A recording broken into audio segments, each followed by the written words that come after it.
ॐ अज्ञानतिमिरान्धस्य ज्ञानाञ्जनशलाकया चक्षुरुन्मिलितं येन तस्मै श्रीगुरुवे नमः।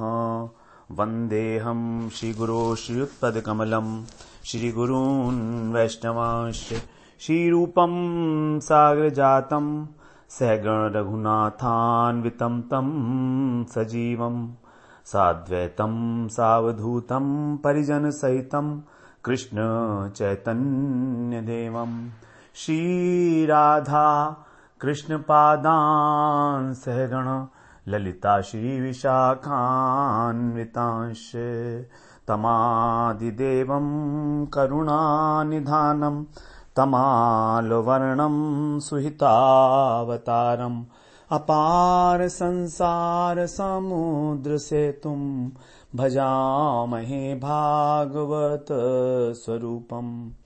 हे देव हे दैत्य हे भुवनैक बंधो हे कृष्ण हे चपल हे करुणैक सिंधु हे नाथ हे रमण हे नयनाभिराम हा हा कदानुभवितासि पदं दृशोर्मे।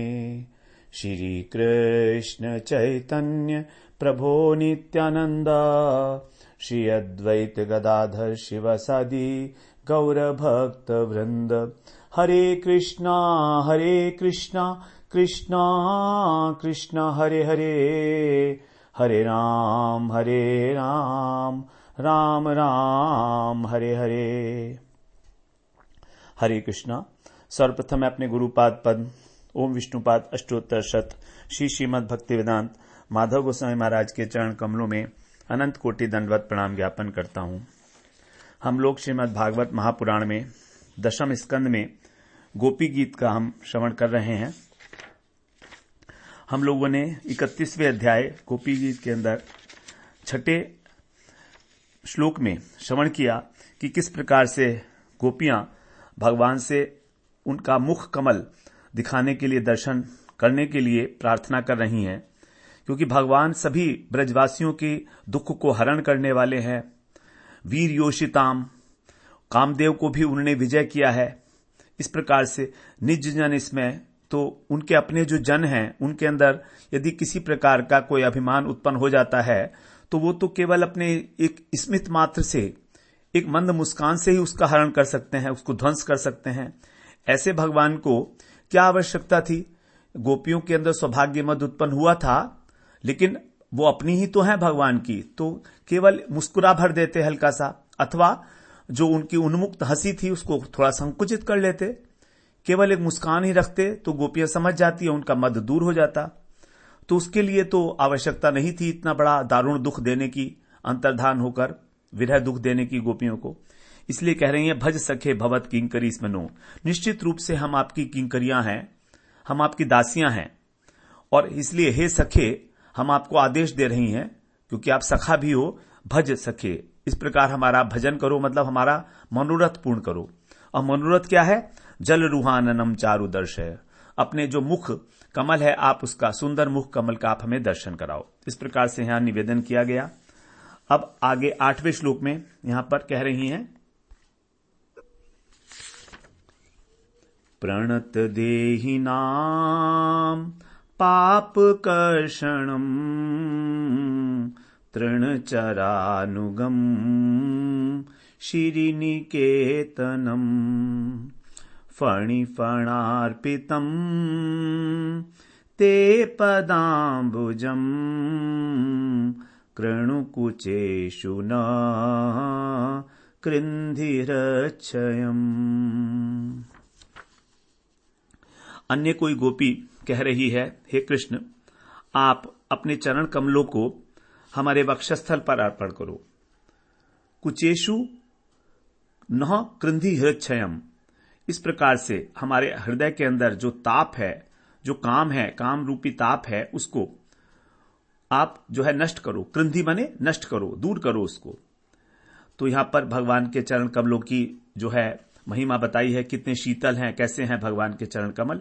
प्रणत देही नाम, अर्थात वो देही शरीरधारी जो आपके चरणों में एक बार भी प्रणत हो जाते हैं, ऐसे उन शरणागत भक्तों की आप पाप कर्षणम, समस्त पापों को नष्ट करने वाले हो, उनको आकर्षित करने वाले हो, अर्थात नष्ट करने वाले हो पापों को।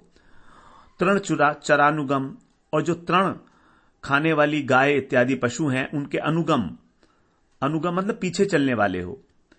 और श्री निकेतनम, जो श्री लक्ष्मी जी हैं, आपके जो चरण कमल हैं वो लक्ष्मी जी के आश्रय स्थल हैं। श्री का निकेतन मतलब घर है उनका, आपके जो चरण कमल हैं। और फणी फणार्पितम, जो भयानक कालीय नाग है उसके फण के ऊपर भी आपने नृत्य करते हुए उसके ऊपर अर्पित किया था, स्थापित किया था अपने चरणों को। उन चरण कमलों को नह माने हमारे कुचेशु वक्षस्थल पर अर्पण करें, कृणु माने करें, और हरच्छयम, हमारा जो काम रूपी दोष है, काम का जो ताप है हमारा, उसको आप ज्वाला को शांत करें। इस प्रकार से क्रमशः गोपियों की जो उत्कंठा है, गोपियों की जो लालसाएं हैं वो बढ़ती चली जा रही हैं यहां पर।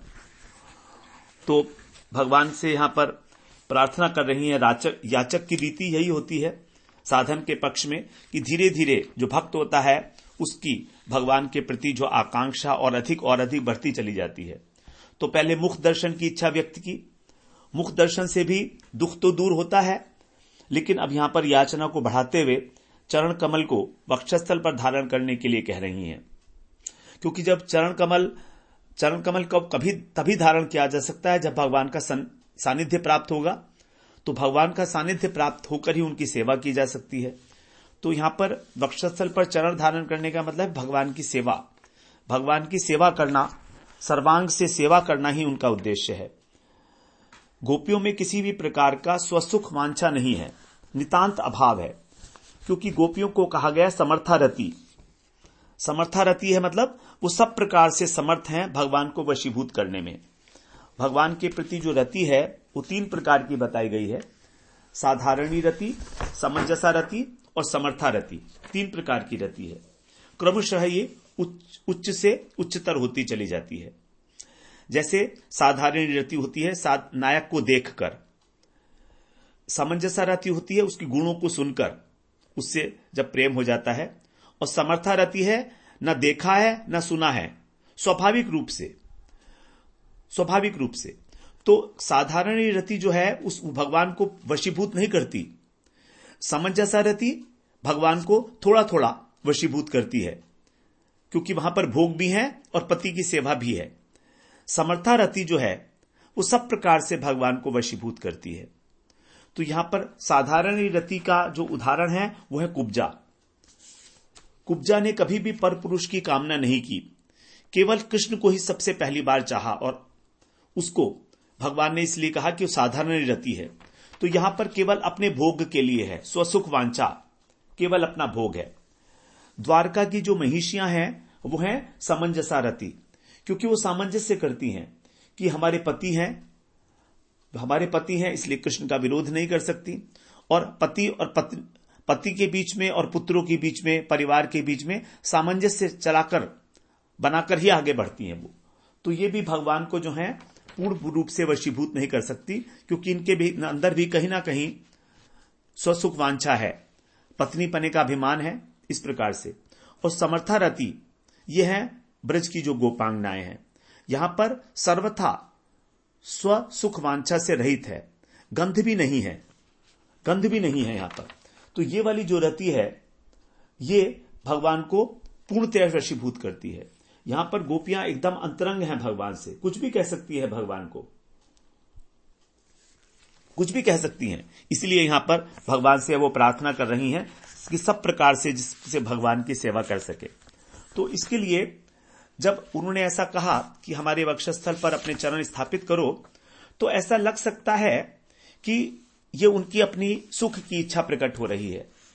तो विश्वनाथ चक्रवर्ती ठाकुर ने बहुत सुंदर बात बताई है यहां पर, इसका उत्तर दिया है उन्होंने बताया है कि यदि अकस्मात कोई मित्र हमारे घर में उपस्थित हो जाए तो हम उस मित्र के भोजन बनाने के लिए व्यस्त हो जाते हैं।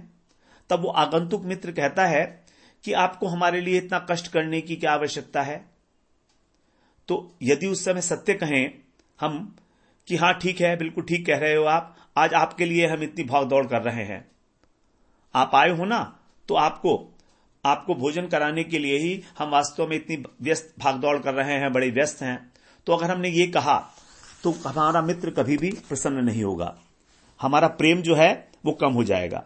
यदि कहें कि भैया हमको तो कोई खाने का शौक है नहीं, हम तो तुम्हारे लिए सब कुछ बना रहे हैं, ये हम तो निष्काम हैं, हमारा अपना कोई स्वार्थ तो है नहीं इस भोजन बनाने में, तो अगर ऐसा कह दिया गया, ये सत्य है बात, लेकिन इस सत्य को कहने से भी प्रेम घट जाएगा।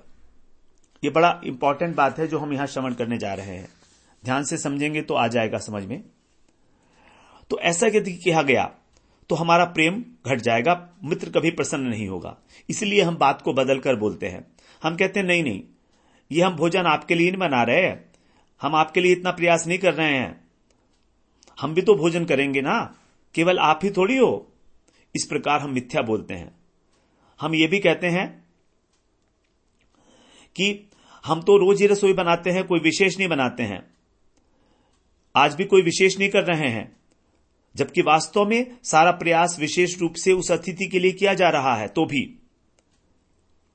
भी उसी प्रकार से यहां पर गोपियां कह रही हैं, अपने सुख के लिए प्रार्थना कर रही हैं, लेकिन ये सुख वास्तव में उनके अपने लिए नहीं है, ये कृष्ण के लिए है। ये वाक चातुर्य है। यदि भोजन बनाने वाला ये कह दे कि मेरा सारा परिश्रम तुम्हारे सुख के लिए है, तो ये प्रेम यहां पर नष्ट कम हो जाएगा। तो उसी प्रकार से यहां पर गोपियां कह रही हैं कि आप हमारे वक्षस्थल पर अपने चरण कमल स्थापित करो, इसमें उनका कोई सुख नहीं है, कृष्ण के सुख के लिए ही यही बात की जा रही है। तो प्रेम संपुट एक नामक ग्रंथ है, उसमें यह कहा गया है बड़ा स्पष्ट रूप से कि प्रेम रूपी दीपक जो नायक और नायिका दोनों के ही हृदय रूपी गुफा को आलोकित करता है और स्थिर भाव से वहां पर विराजमान है, वही प्रेम यदि मुख रूपी द्वार के द्वारा बाहर निकल आए, अर्थात वचनों से व्यक्त किया जाए, अर्थात यदि प्रेमिका कहे कि मैं तुम्हें अत्यंत प्रेम करती हूं, मैं तुम्हारे बिना जीवित नहीं रह सकती, यदि इस प्रकार की वाणी के द्वारा व्यक्त किया जाए तो वो प्रेम अधिक देर तक नहीं रहता है। यदि अगर वो प्रेम प्रदीप बुझता नहीं तो कम से कम मंद तो अवश्य ही हो जाता है, अधिक देर तक नहीं रह सकता, और यदि रहता भी है तो उसका जो परिणाम है, उसका जो फल है वो कम हो जाता है, मंद पड़ जाता है।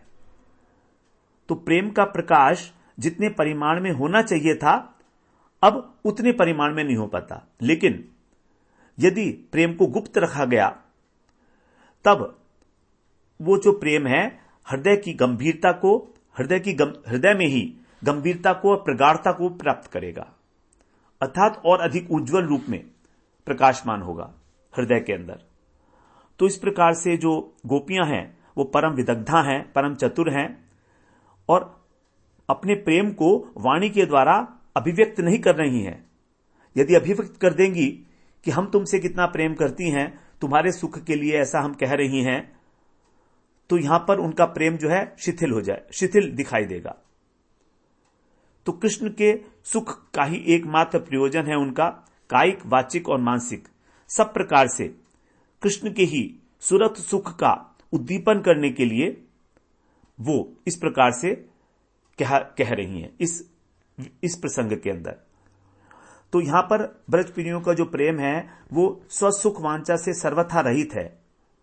भगवान ने स्वयं ये बात कही है 32वें श्लोक में। हम लोग 32वें अध्याय का 22वां श्लोक अंतिम श्लोक था, हम वहां कहे श्रवण कराए हैं कि गोपिया का जो प्रेम है वो परम शुद्ध है, निर्वध्य संयुजाम। आगे कहेंगे 32वें अध्याय में भगवान 22वें श्लोक में, न पारये हम निर्वध्य संयुजाम स्वसाधु कृत्यम विबुधायुषापि वह यामा भजन दुर्जर गेह श्रृंखला संवृश्य तद्वह प्रतियातु साधुना। अहम अर्थात मैं कृष्ण, विबुधा युषापि यदि देवताओं के समान लंबी उम्र पालूं तो भी, अपि माने तो भी, वह माने तुम्हारा जो निर्वध्य संयुजाम है, निर्दोष और निष्कपट प्रेम है, निर्दोष, निर्वध्य माने निर्दोष, उसको जो है कभी नहीं पार पा सकता। तदहम न पा रहे, उसका कभी पार नहीं पा सकता, उसे चुका नहीं सकता। स्वसाधु कृत्यम, उसका ऋण जो है कभी मैं चुका नहीं सकता, क्योंकि आप लोगों ने जो अछेद्य घर की श्रृंखला है, घर के बंधन है, उसका छेदन करके और परम अनुराग के साथ मेरा भजन किया है। इसलिए इस साधु कार्य के लिए, साधु ना माने तुम्हारा जो साधु कार्य है, इस साधु कार्य के लिए तुम लोग क्या करो, तत् अपने सद्गुणों के द्वारा ही मेरे प्रति प्रीतियातु, प्रसन्न हो जाओ, अर्थात मुझे ऋण मुक्त कर दो। मैं अपने आप से ऋण आपका नहीं चुका सकता। तो भगवान स्वयं कह रहे हैं कि गोपियों को प्रेम किस प्रकार से, कितना निष्कपट, निर्दोष है, विशुद्ध प्रेममय, जिसका मैं सदा ऋणी रहूंगा। तो ये भगवान का, ब्रज देवियों का जो भगवान के प्रति प्रेम है, उसकी विशुद्धता को ज्ञापित कर रहा है। तो कृष्ण जो है एकमात्र प्रेम के ही वशीभूत होते हैं, शुद्ध प्रेम के वशीभूत होती हैं, और यही ब्रज गोपियों की समर्था रति है, जो सब प्रकार से अत्यंत श्रेष्ठ है और अनिर्वचनीय है। तो यहां पर कह रहे हैं कि प्रणत देहि नाम, जो आपके चरणों में एक बार भी प्रणत हो जाते हैं, ऐसे व्यक्तियों के आप सब पाप कर्षणम, पापों को हरण कर लेते हो। भगवान यदि कहें कि भाई हमको पाप से भी डर लगता है, क्योंकि अगर मैं आपसे मिलता हूं तो हमारा ये पाप हो जाएगा, तो कह रही हैं कि आपका कोई पाप कभी हो ही नहीं सकता, आप तो छिपा रहे हो अपने स्वरूप को, हमारा ही कोई पाप है इसलिए छिपा रहे हो। आपके अंदर तो, आपके चरण कमलों के अंदर तो पापों को विनाश करने की अपार शक्ति भरी हुई है। हम लोग कई बार ऐसा सोचते हैं कि हम बड़े पापी हैं, इसलिए भगवान का हमें दर्शन नहीं होगा। और कुछ लोग ऐसा भी कहते हैं कि जब भगवान की भक्ति आ जाएगी तब हमारे पापों का नाश हो जाएगा। तो दोनों बातें हैं। हमारे पापों का नाश होने पर, जब हमारा चित्त स्वच्छ हो जाएगा, तब हमको भगवान की अनुभूति होगी, अथवा जब भगवान हमारे हृदय में आएंगे तब पाप दूर होंगे, निर्मल होगा। तो इस विषय में जो है बड़ा मतभेद है। तो इसलिए हमको उस पाप को समझ लेना चाहिए कि क्या है वो। हमारे को भगवान के दर्शन में जो विघ्न आ रहा है, उसमें 3 तत्व हैं बाधक हमारे अंतःकरण के अंदर, मल, विक्षेप और आवरण। एक बार इसको अगर हम अच्छी तरह से समझ लेंगे तो हमारे बहुत सारे जो संशय हैं वो छिन्न भिन्न हो जाएंगे भगवान के विषय में, भक्ति के विषय में। एक बार समझ लें बस, अंतःकरण के अंदर 3 प्रकार के दोष हैं, मल, विक्षेप और आवरण। शास्त्रों ने इस प्रकार से बताया है। अब यहां पर मल का मतलब है हमारे प्रारब्ध के कारण जो हमारे अनर्थ हैं, इसको हम लोग दूर कर सकते हैं भजन करके, गुरु पदाश्रय करके। ये मल है। मल का मतलब है it is carried over from the past lives, संस्कार के रूप में पाप करने की जो प्रवृत्तियां हैं और जो हमारे पाप भरे पड़े हैं, पहाड़ के पहाड़, इसको भजन के द्वारा नष्ट हो सकता है ये। उसके बाद है विक्षेप। विक्षेप है मन की चंचलता। तो इस मल के कारण जो है हमारा मन विक्षेपित होता है, संसार की ओर जाता है। इस मल के कारण हमारा चित्त चंचल रहता है। जैसे एक मक्खी है, मक्खी क्या होता है, को छोड़कर और अपवित्र पदार्थों की ओर भागती है। तो हमारा मन भी ऐसा ही है। कृष्ण के अतिरिक्त और सभी कुछ कूड़ा कचरा मल है। तो हमारा जो मन है वो पूर्व संस्कारों के कारण संसार की ओर आसक्त है, संसार की ओर आसक्त है। तो इसलिए विक्षेपित होता है बार बार। यही जो है हमारे को भजन में एकाग्र नहीं होने देता।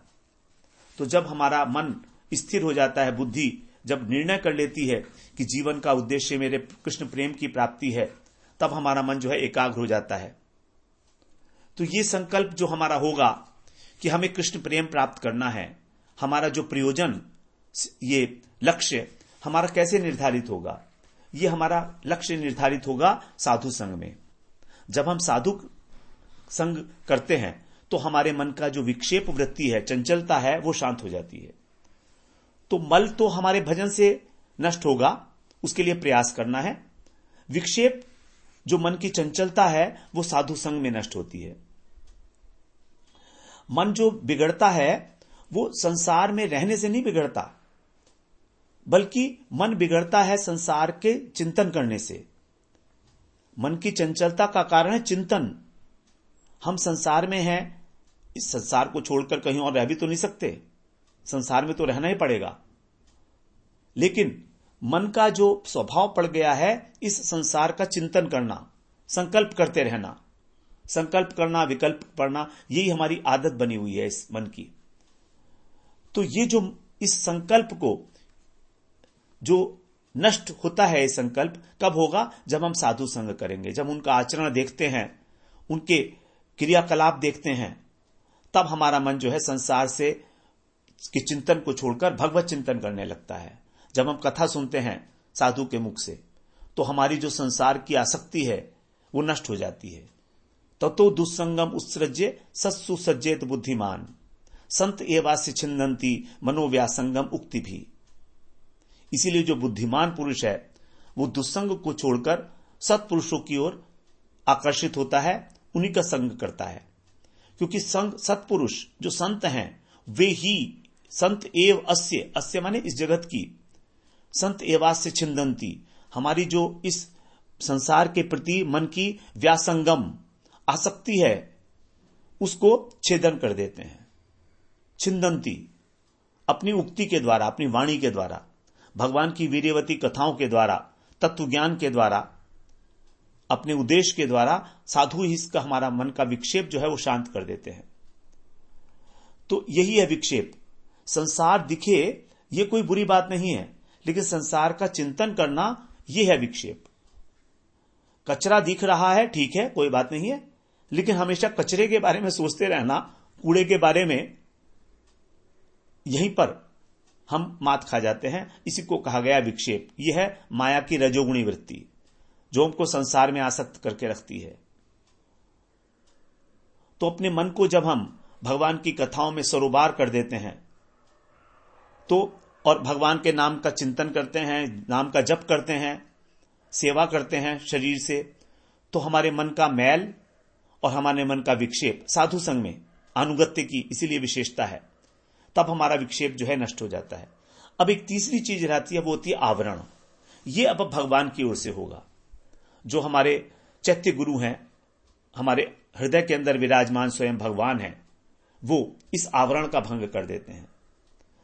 तो जीव का प्रयास, दो प्रकार का प्रयास, एक तो भजन साधन और साधु संग, अर्थात साधु के अनुगत्य में भजन, यह हो गया जीव का प्रयास नंबर 1।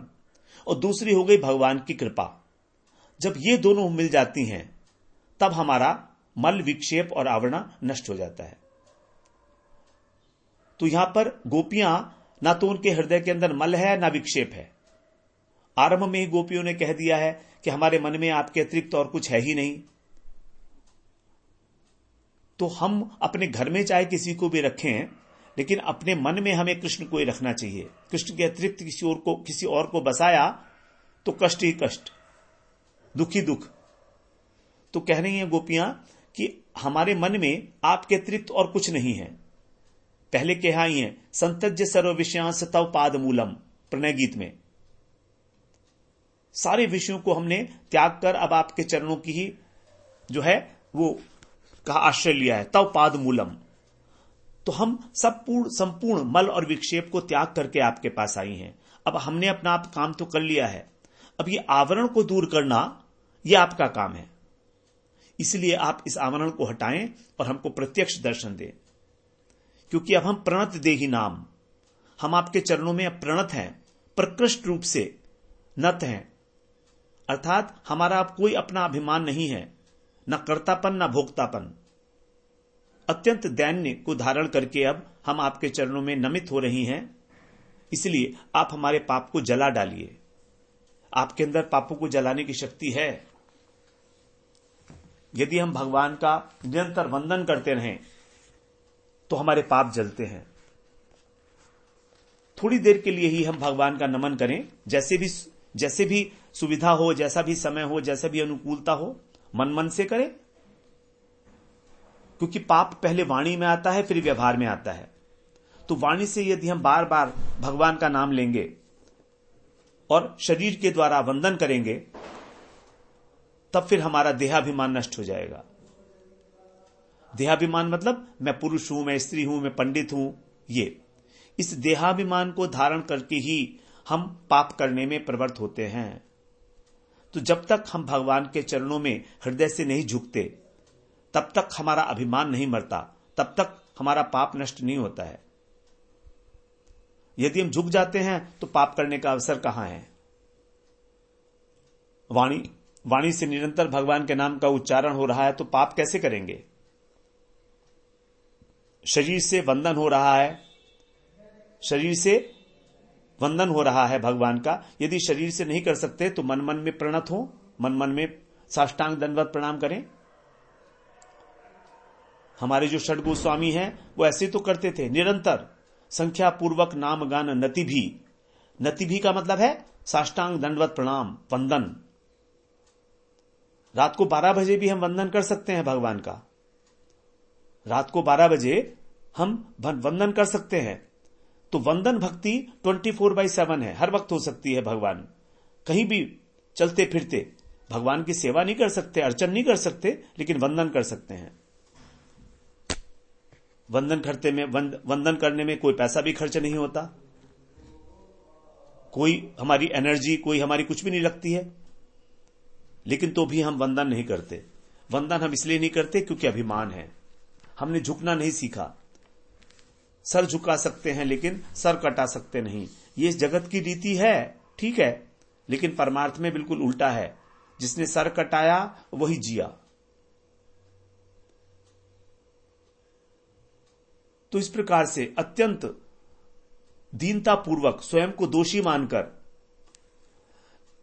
मनुष्य की एक बहुत बड़ा दोष है उसके अंदर, और उसका सबसे बड़ा दोष है अपने को दोषी न मानना। अपने को व्यक्ति हमेशा निर्दोष समझता है। वो सोचता है मुझसे तो कोई भूल हुई ही नहीं, और अगर भूल भी हुई है तो एक साधारण भूल है, उसको भूल नहीं कहा जा सकता। भगवान क्षमा कर ही देंगे, मैं इतना नाम कर रहा हूं। ये सबसे बड़ा दोष है हमारा, सबसे बड़ा दोष है। तो बार बार अपने दोष का अनुसंधान करते रहना, निरीक्षण करते रहना और भगवान का वंदन करते रहना।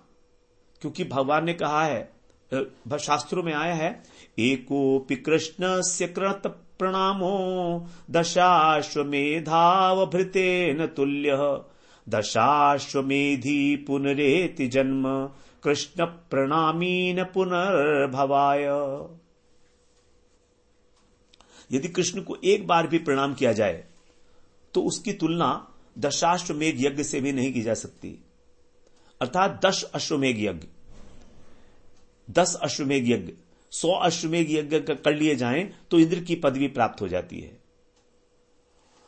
और 10 अश्वमेध यज्ञ करने वाले का पुनर्जन्म होता है, लेकिन कृष्ण को जो प्रणाम करता है उसको, उसमें जो रम जाता है भगवान में, जो उनका निरंजन वर्णन करता है, उसका पुनर्भवाय, दोबारा जन्म नहीं होता है।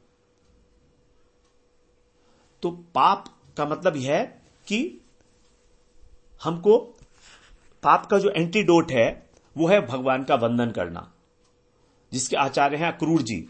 अक्रूर जी ने जब कृष्ण के चरण चिन्ह देखे थे प्रवेश करके ब्रज में, तब वो रथ से उठकर उन्हीं में लोटपोट होने लगे थे। इतने भाव विभोर हो गए अक्रूर जी भगवान के चरण चिन्ह देखकर। तो भगवान के चरणों का ध्यान करना, जैसा हम लोगों ने पिछले सत्र में कहीं सुना था, किस प्रकार भगवान के चरणों में 19 चिन्ह हैं, उनका ध्यान करना, भगवान के चरण चिन्हों का अच्छी प्रकार से, यही उनका वंदन है। तो इस प्रकार से भक्ति मार्ग के अंदर जो है कृष्ण को भूलना ही कहा गया है कि सबसे बड़ा पाप है। यद्यपि कर्म मार्ग के अंदर जो पाप है वो धर्म के त्याग का, वर्णाश्रम धर्म को त्याग, उसको पाप कहा गया है। लेकिन भक्ति के अंदर कृष्ण को भूलना, एक पल भी कृष्ण को भूलना, यही है पाप।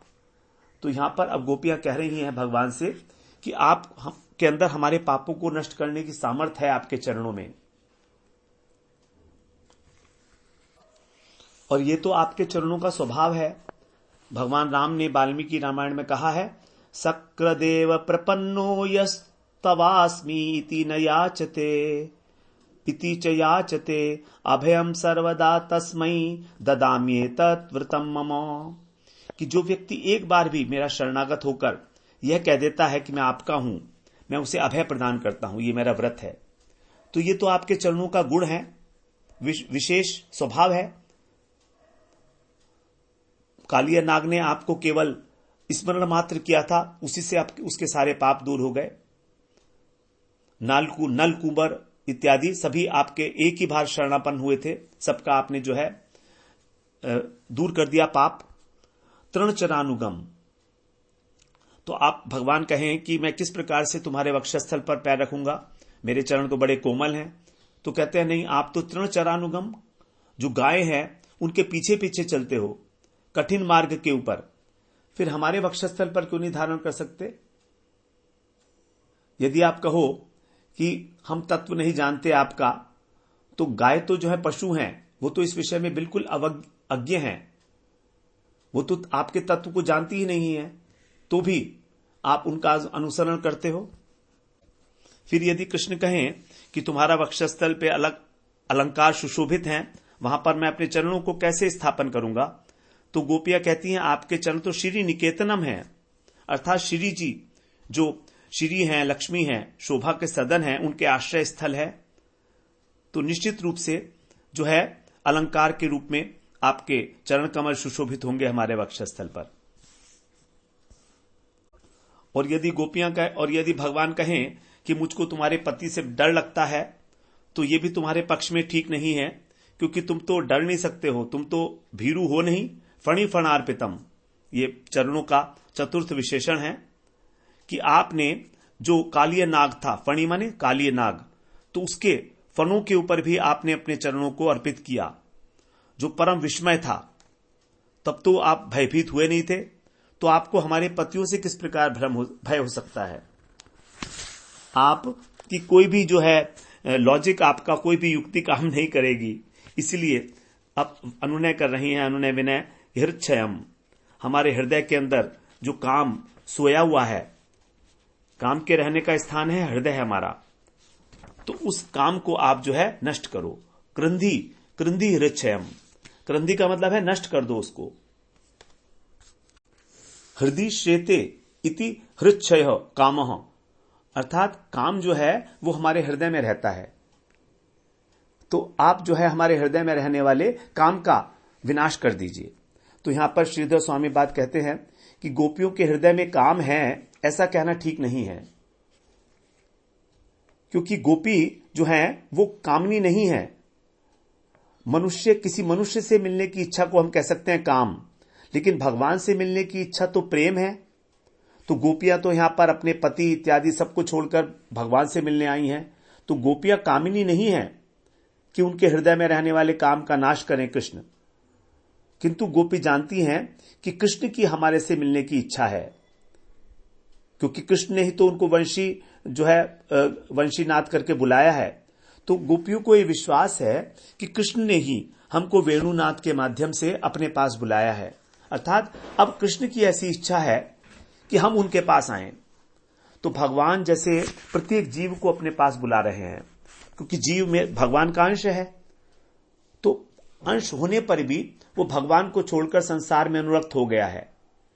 तो गोपियां जानती हैं इस बात को कि कृष्ण हमसे मिलकर सुखी होंगे, तो गोपियों की अपनी कोई सुख भोगने की इच्छा नहीं है, केवल कृष्ण को सुखी करने की इच्छा है। सर्वोच्च भाव है गोपी भाव। तो गोपी केवल उस इच्छा को अपने ऊपर आरोपित कर रही हैं कि हमारे भीतर काम है, आप उसको शांत करिए। ऐसा है नहीं, लेकिन ऐसा नहीं है, कदापि नहीं है। उनके हृदय के अंदर कोई काम वासना नहीं है किसी भी प्रकार की। जैसे हम लोगों ने पहले श्रवण किया कि यदि कोई हमारे घर में अतिथि आए तो हम यही कहते हैं ना कि हमने आपके लिए नहीं बनाई, हमने अपने लिए बनाई है। क्योंकि यदि ये कहेंगे कि हमने आपके लिए ये बनाया है तो अतिथि को लगेगा कि अच्छा मैं फिर यहां पर क्यों आया, इतना कष्ट हुआ तुम्हें मेरे आने से, इससे अच्छा तो मैं बाजार में भोजन कर लेता, मैं तुम्हारे यहां क्यों आया। तो गोपी जानती हैं कि कृष्ण हमसे मिलकर सुख होगा, लेकिन कृष्ण को सकाम, कृष्ण के अंदर इच्छा है वो कभी नहीं कह सकती हैं। इसलिए जो ब्रज के भक्त हैं वो हमेशा ये कहते हैं कि हम पापी हैं, हम सकाम हैं, हमारे अंदर इच्छाएं हैं, लेकिन कृष्ण निष्काम है। तात्विक दृष्टि से गोपियां सर्वथा निष्काम हैं, लेकिन कृष्ण को सुखी करने के लिए वे अपने ऊपर काम का आरोप लगा रही हैं। तो गोपियों की ये बात सुनकर ठाकुर जी बड़े आनंदित हो जाते हैं। कहते हैं मैं तो तुम्हारा ऋणी हो गया, तुमने मेरी कामना को अपने ऊपर आरोपित कर लिया और जगत समझेगा कि तुम्हारे अंदर काम है, जगत समझेगा। देखिए किस प्रकार से भगवान गोपियों के हृदय की जो भावनाएं हैं उनके माध्यम से उनके प्रेम की निष्कपटता को प्रकट कर रहे हैं। ये बड़ा विचित्र है गोपी गीत, इसलिए समझने के लिए बड़ा विचित्र है। प्रेमी का जो हृदय होता है वो उस प्रेम के हृदय में रहने पर भी कभी उसको वाणी के द्वारा व्यक्त नहीं करता, वो अन्यथा वो लघुता को प्राप्त हो जाता है। विदग्ध माधव में नाटक में रूप गोस्वामी पाद कह रहे हैं, स्तोत्रम यत्र तटस्थतां प्रकटय चित्तस्य धत्ते व्यथां निंदापि प्रमदं प्रयच्छति परिहासश्यं बिभ्रति दोषेण क्षयितां गुणेन गुरुतां केनाप्यनातन्वति प्रेम्णः स्वारसिकस्य कस्यचिदियं विक्रीडति प्रक्रिया। जो स्वाभाविक प्रेम है उसकी प्रक्रिया इस प्रकार से कार्य करती है। कैसे? जहां पर जो प्रियतमा है उसके मुख से अपनी स्तुति श्रवण करने पर उदासीनता प्रकट की जाती है और व्यथा हो जाती है प्रिय को। यदि प्रियतमा स्तुति करती है तो वहां पर दुखी हो जाता है प्रियतम, और जब प्रियतमा के मुख से अपनी निंदा श्रवण करता है तो परिहास पूर्वक उसको धारण करके और अतिशय आनंद का अनुभव प्राप्त करता है। किसी विचित्र गति है प्रेम की, इसीलिए कहा गया प्रेम की गति वक्र है, सर्प की भांति तिरछा चलता है सर्प, सीधा नहीं चलता। तो अपनी निंदा सुनकर उसको अपूर्व जो है आनंद मिलता है, उसको परिहास मानकर, और अपनी स्तुति सुनकर अपनी उदासीनता प्रकट कर देता है और दुखी होता है। स्तुति श्रवण नहीं करना चाहता प्रियतम कभी भी अपनी। इसलिए प्रेम के पात्र में किसी प्रकार का दोष देखने पर भी उससे प्रेम का किसी प्रकार कम नहीं होता। यदि हमारे प्रेमास्पद में कोई दोष है तो भी प्रेम में कमी नहीं होती, और विशेष गुण को देखकर प्रेम में कोई वृद्धि भी नहीं होती। यह है प्रेम का स्वरूप। तो प्रेम के विषय में यहां पर इतनी स्पष्ट रूप से और निगूढ़ रूप से कहना चाहिए, निगूढ़ रूप से भगवान जो है गोपियों के हृदय से उनकी बातें निकलवा रहे हैं, जिससे उनके प्रेम की निष्कपटता इस जगत में प्रकाशित हो। तो भगवान का एक ही लक्ष्य होता है, अपने भक्तों की महिमा को प्रकाशित करना। तो इस गोपी गीत के माध्यम से जिस प्रकार से गोपियों के प्रेम की महिमा प्रकाशित हुई है वो अन्यथा और कहीं पर इस प्रकार नहीं हो पाई है। इसीलिए इस गोपी गीत की अपनी महिमा है कि जो रास पंचाध्यायी है, दशम स्कंध है, उसका भी प्राण कहा गया है। रास पंचाध्यायी तो 5 प्राण हो गए भागवत के, लेकिन उस भागवत में भी दशम स्कंध का प्राण जो है गोपी गीत है, और 5 जो गीत गाए हैं उनके अंदर भी सर्वोत्कृष्ट गीत जो है गोपी गीत ही है। इस प्रकार से हम लोगों ने आज यहां पर इस 7वें श्लोक का श्रवण किया। फिर हम अगले सत्र में 8वें श्लोक में प्रवेश करेंगे। वांछा कल्पतरुभ्यश्च कृपा सिन्धुभ्येव च पतितानां पावनेभ्यो वैष्णवेभ्यो नमो नमः।